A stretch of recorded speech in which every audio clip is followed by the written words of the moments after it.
Hi guys, and welcome back to the channel Held Dominance. Anthony here. Please remember to like and subscribe, and also click that notification bell if you enjoy what you've seen and if you want to see more. Coming up in this episode, we see more Magic Round action as the reports are coming your way, and we have the highlights for the Catalans Dragons versus Warrington Wolves. Well, we begin with the Magic Round reports as we enter day 2 with 3 game reports from Brisbane as we first see the New Zealand Warriors take on the South Sydney Rabbitohs. The roller coaster of the season is New Zealand Warriors as they continued last Sunday when they failed to overcome a 12-man Sharks outfit, while the Rabbitohs were outgunned for the second time this season by the Brisbane Broncos. Both sides have 4 wins out of their 9 games, so ultimately 5 defeats, and desperately searching for consistency, particularly the Rabbitohs, who have already lost more games than they did in the entire of the 2021 season, when they charged all the way to the grand final. Life without Premiership winning halfback Adam Reynolds was never going to be easy, and the adjustment has been made that much tougher with Latrell Mitchell's injury. The Warriors have had injury dramas of their own, and have been forced to shuffle their spine on several occasions as they look for the right mix to carry them back to the finals for the first time in 4 years. With that, here is the team news. The Warriors' Tahu Harris will make his eagerly awaited return from an ACL injury from the interchange bench, with Alessia Katoa promoted to the start in the second row when the lineups were finalised 60 minutes before kickoff.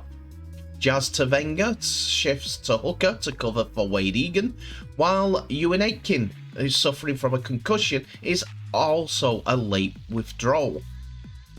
Jack Murchie replaces Aitken in the second row. New recruit Freddie Lussick makes his first appearance for the Warriors, and that comes off the bench after moving midweek from the Roosters. The Rabbitohs have Cody Walker captaining the side in the absence of Cameron Murray, who was sent for scans on the neck and shoulder injuries on Tuesday. Jacob Host returns from a shoulder injury in the second row, and Jay Arrow goes back to lock to cover for Murray. There will be no late changes when the lineups were submitted, but prop Thomas Burgess returns after he was a late withdrawal from the Broncos game with a back injury, so David Moale goes to the bench. Jackson Paulo has been promoted to the starting side at centre after coming off the bench last week. Isaiah Tass is out. New recruit Cody Nikorima comes straight into the 17 on the bench and will line up against the club that he parted ways with middle of this week. The weather has been making most of the noise during this weekend, and it has got worse as day 2 with the Magic Round got underway with conditions less than ideal. The New Zealand side got the ball rolling at earning several repeat sets by kicking into the in-goal area early, but were unable to convert them into points. Souths looked threatening when they got the ball in their hands and strolled up the field before scoring the afternoon's first try with a cutout pass which saw Tane Milner go over in the corner. The Warriors had a few chances to get back into the contest, but were undone by handling errors, and they were punished for it when Souths cruised up the field again before throwing another big pass for Milne's second try of the day. An injury to Jazz Tavenga saw an early entry for new Warrior Freddie Lussick, who only joined the club, as I said, beginning at the start of the week. The Warriors side continued to be their lackluster defence as the Rabbitohs had no resistance as they added to the score tally, this time throwing the ball out to the left for Alex Johnson, who crossed untouched. An error from Jack Murchie put the Warriors back on the defensive once again, and moments later Souths were over again with Blake Taft's cut out the defensive lineup and went through the middle to score the fourth try of the afternoon.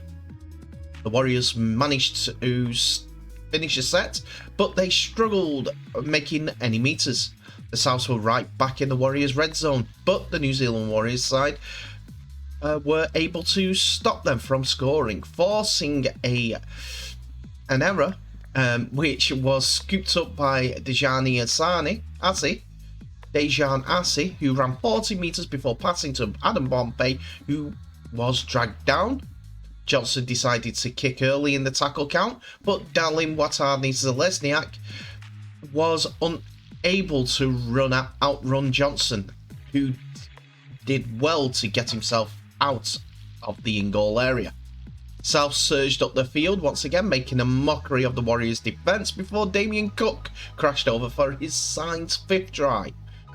The game settled down for a spell with the sides trading sets in the middle of the park. The Warriors made several poor tackle options and never looked like scoring. The Souths looked to have scored again when Lachlan Ilias dived over the line, but the bunker deemed he lost control, which let the Warriors off the hook. With the first half winding down, the Warriors finally arrived at Suncorp, sending the ball onto the left edge for Marcelo Montoya to score their first try in 39 minutes, seeing the Rabbitohs go into the sheds with a massive 26 points to 6 lead. The second half saw the Warriors' defence look better, with Johnson forcing an error out of Cody Walker. Again, they made some string runs before Reece Welch. Welch sniped out of the ruck, catching some defenders snapping. The Warriors got close to the try line on a few attempts before kicking to the corner for Watani-Zelezniak, who could not keep hold of the ball while going over the line. The Souths continued to look strong with the ball in hand, but let themselves down with some silly errors. The returning Tahu Harris out Bounty Afoa into a massive hole, and the front rower charged up the field even, off that run. The Warriors looked to have scored when Alessia Katoa barged over the line, but he lost the ball over the line, so the scores remained the same.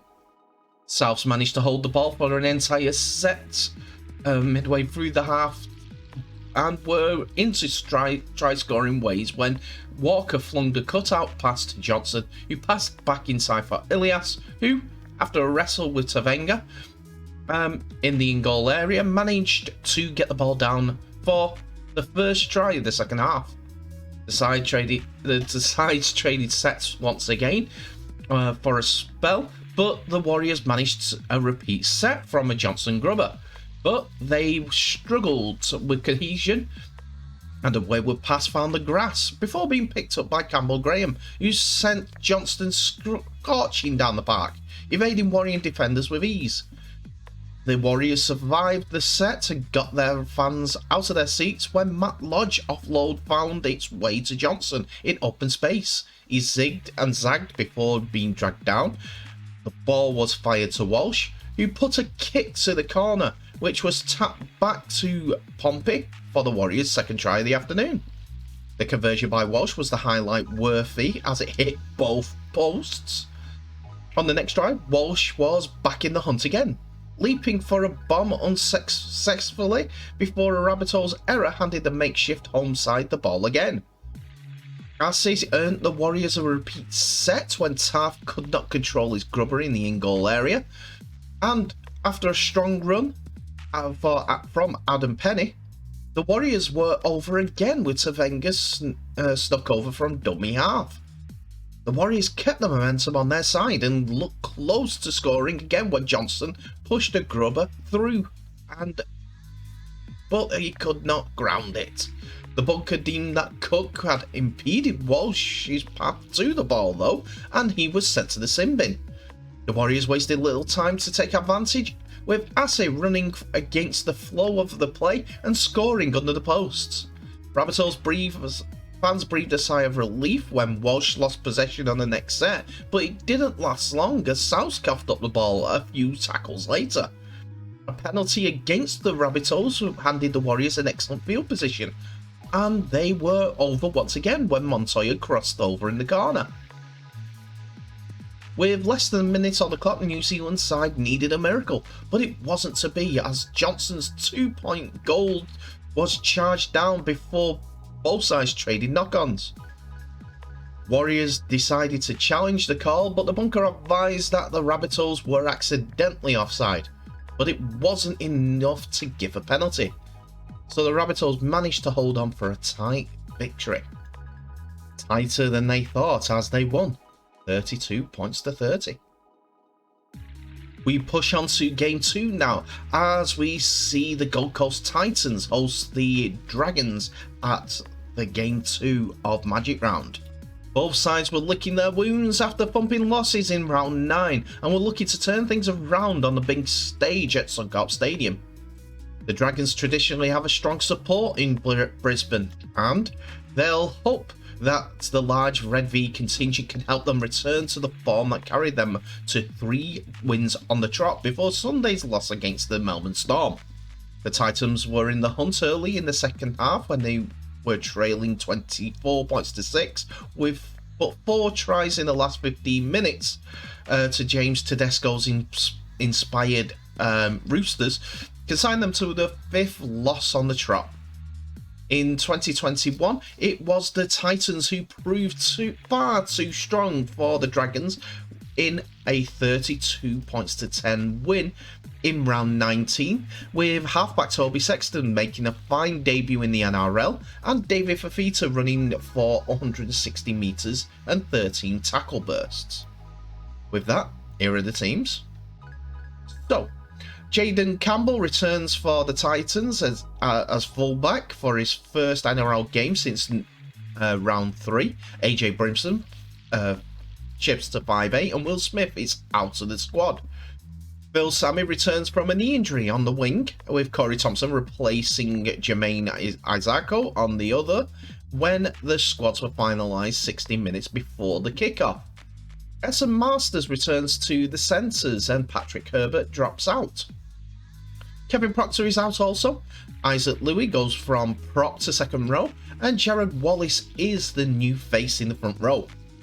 Jermaine Jolliffe was named as the 18th man as he works his way back from a calf injury.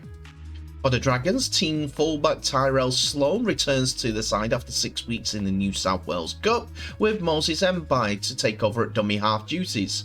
Queensland hooker Andrew McCullough was ruled out on Friday with a thumb injury, and Jaden Sullivan starts as the hooker, but rookie playmaker has been shifted back to the bench in a reshuffle before kickoff.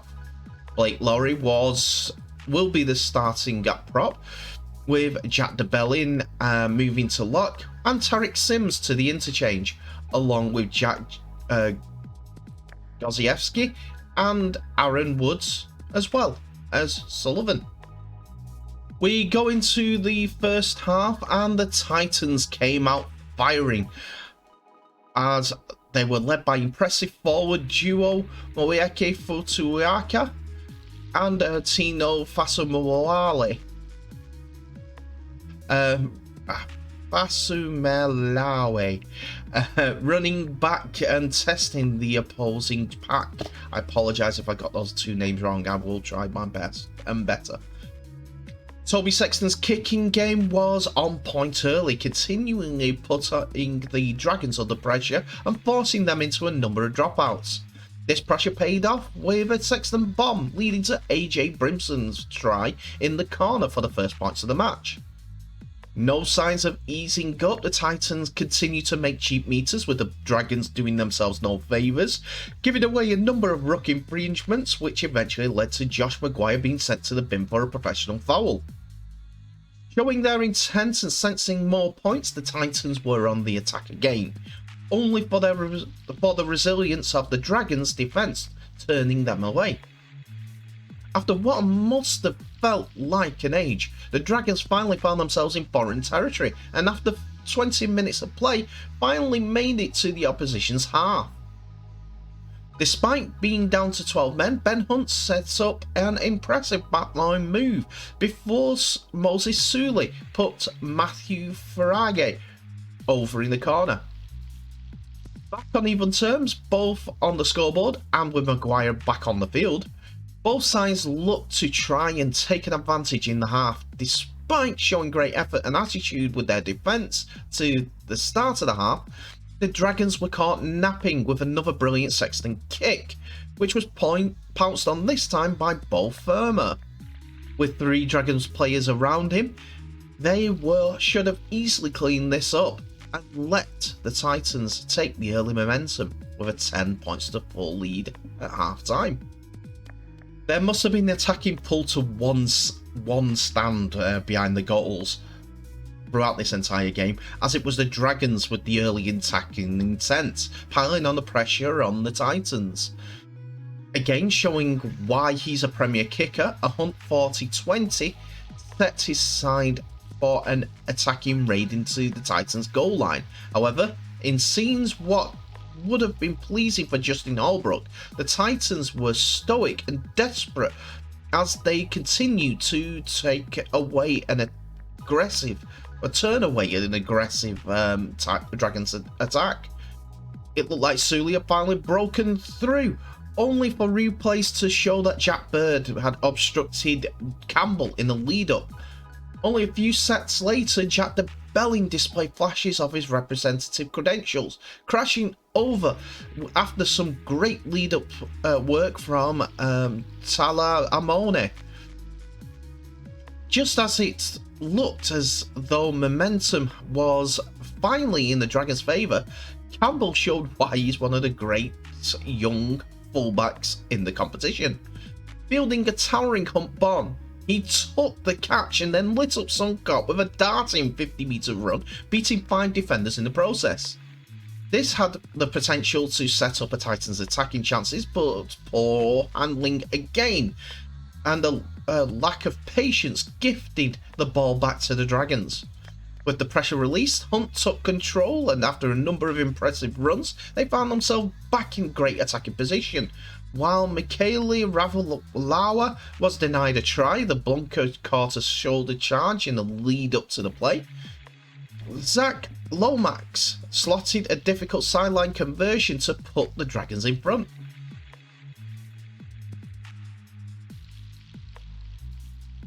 Showing flashes of brilliance, the Titans' attacking response soon was there with another Campbell run, setting up what looked like potential points. Just when things looked promising, it was Big Tino who dropped the ball, which again led to his side failing to convert our big opportunity. To compound the error, the Dragons were able to score from the very next set, with Suley getting a well-deserved try after breaking through a number of defenders in the lead-up. It wouldn't take the Titans long to get another crack at the Dragons' defence, though, with some great runs by Firma and Fotuaka, getting the Titans camped in the great attacking opportunity. This time they were able to make no mistake, as Jared Wallace crashed through with Jermaine Izako nailing the conversion to set up a grandstand finish. After some pretty poor efforts to ice the game off, Golden Point seemed like an accurate way to determine the winners of the game. It looked as if the game had been gifted to the Titans after Sloan was shown to his inexperience by not contesting a high ball and kicking it ahead in frustration, leading Hunt to an accidental offside call, being the recipient of an accidental offside call. Izako was set up for the first attempt, but was charged down. It was accidental, and it wasn't a penalty given, it was a scrum. Anyway. So it was a mistake early, knocking on the ball as he brought the ball up from the kickoff. In this, oh, sorry, that take two. Isako was set up for the first attempt. Take three. Isako was set up for the first attempt, but it was charged down. That's when the hooter sounded for the first period of Golden Point. In the second period, it was Sloan again, making a mistake early, knocking the ball on as he brought the ball up from the kickoff. He was reprieved as the Titans then knocked on the very next play. With the football resembling a block of soap in this torrential rain, it seemed destined that a draw would have been the final result. But Isako was around. Rather than taking what would have been an easy field goal from the scrum, Campbell shifted the ball wide, sending Isako over in the corner. And after what felt like an age, the bunker confirmed the try, sending the Titans home the winners. And what a good game it was. It was a highly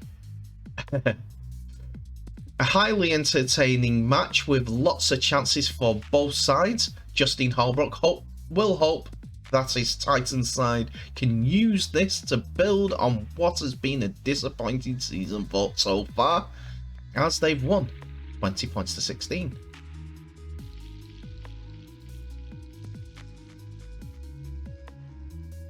Turning away from the NRL's Magic Round for a moment, the Catalans Dragons hosted the Warrington Wolves in the game at the Stade Brutus in a very sweltering conditions over in the south of France. Now, both sides are coming into this trying to get some form together, as last time out the Dragons were beaten by Hull, and Warrington Wolves not the best of form at all this season. Still in the transition period, I think, and many gossiping that Gil Dudson and Sam Cassiano will be going to the Warrington Wolves, while Mike Cooper from the Warrington Wolves will go to Catalans Dragons. But anyway, let's have a look at who the teams have picked for this fascinating contest. For the Wolves, the impressive Josh Thulis continues at fullback, which means Stefan Ratchford goes into the halves. That means no place for Gareth Widdop yet again. There is also a little bit of controversy on the wing, as Josh Charnley is not starting on the wing, and Connor Wrench is. Ben Curry is in the centres, as well as Peter Matautia. George Williams starts his second game, while the forward pack sees Ellis Longstaff in the second row and Billy Magoulis as well. Then off the bench we have Jason Clark, Joe Philbin, Joe Bullock and Danny Walker. For the Dragons, Sam Tompkins returns after 4 games out with a broken leg, and Matteo Laguerre is in the centres. Tyrone May goes into the centres as well, as Arthur Morg starts at the scrum half, with Mitchell Pearce in support. Julian Busquets is the starting forward in place of the likes of Jordan Desira, the aforementioned Dudson, and Joe Chan is impressive on second row. Dudson makes the bench with Mikkel Gudemond, Jordan Desiree, and Sam Cassiano is the impact player he normally is. It was Catalans who got the first points on the game on the board, as in the 9th minute, Sam Tompkins added a penalty due to an infraction that the Warrington Wolves committed. After this, Warrington had the ball in hand, with Williams finding Cooper, and then Matty Ashton was brought down by Sam Tompkins. After interference at the ruck, the last tackle was called, and Williams passed the ball out to Matautia, and Connor Wrench went over in the corner. Matautia adds the extras, and Warrington were in the lead, 6 points to 2. Could have been worse for Catalan at this point, as they could have been down to 12 men, but some quick hands found the wrench. on the wing. Quick switch play by Williams on the run, and the young winger has enough about him to get in. Catalans were next on the board as Artemorgs run the option with a setup play by Busquets, who was held up in the tackle. Continually held up, and Billy Magoulis could have got a sin in there, but Sam Tompkins found Tyrone May, who got the ball out majestically to Tom Davis. I don't know how he did that. And he scored in the corner. Not the Davis try, as he consistently finds the line, but May to get his arm out to smuggle that ball out to his winger. Let's look at it once more. Good pass. Sam Tompkins had another attempt to add 2 for a penalty by Warrington early in the second half, and he gave Catalans the lead for the second time in the game, 8 points to 6. And then Warrington traded kicks with Catalan as Peter Metalcia took 2 for an infringement by Catalans. Then it was all Catalan. After Busquets set up play in front of the sticks for Catalan, the ball was worked to Mitchell Pearce, who got over the line after a good check from the video referee, saw enough about it that he went over for the try.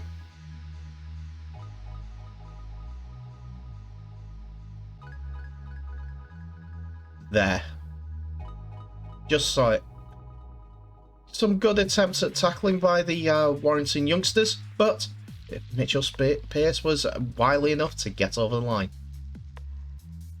Sam Tompkins had another attempt due to another penalty decision going against Warrington, and it was right in front again, and he extended the lead to 16 points to 8 to Catalan Dragons, and the floodgates started to open with only 12 minutes to go.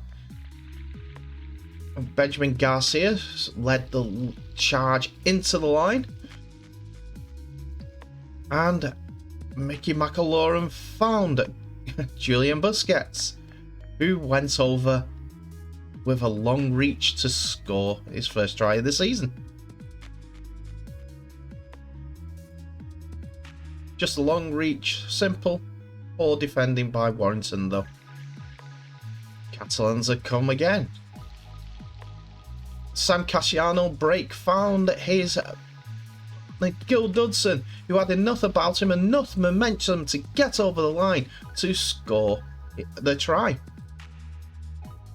The video referee was asked to check, and there was no change in the decision, I'm afraid, despite what you saw from Stefan Rashford. What wasn't given there was given there as a try because the ball was still moving, the player was still moving forward, and if you let go of the... See? If the player had been sliding, he still would have went over. Catalans came again after Sam Cassiano was given another huge gap to run into.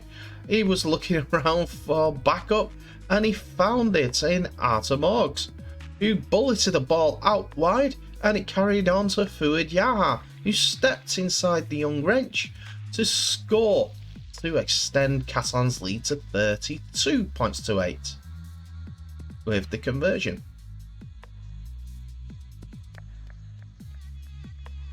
Good pass by Morgs, good vision, and Fuad Yaha used his evasive and pace to get over.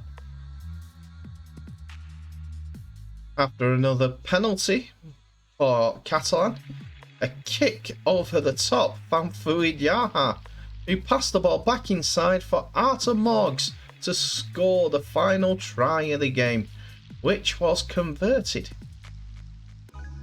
Let's have a look at that kick again.